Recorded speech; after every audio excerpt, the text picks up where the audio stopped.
Sveiki, mano vardas Dovydas.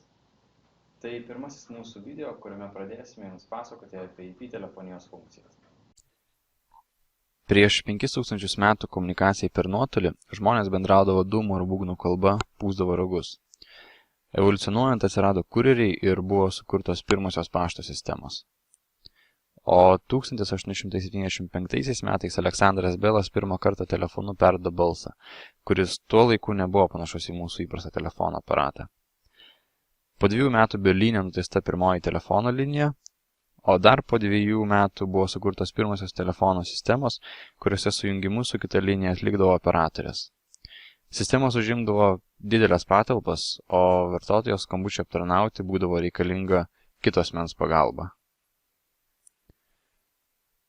Telefono sistema šiandien tai ne tik skambučių perdavimai, bet ir eilių sudarimai, ataskaitos, automatizuoti balsiniai meniu, vaizdo konferencijos ir dar daugiau vienoje sistemoje. Palyginimui, 1921 metais viena automatinė skambučių paskirstymo sistema, kuri yra kairėje, užimdavo tokias patalpas, kurioje dabar tokių sistemų telpa tūkstančiai.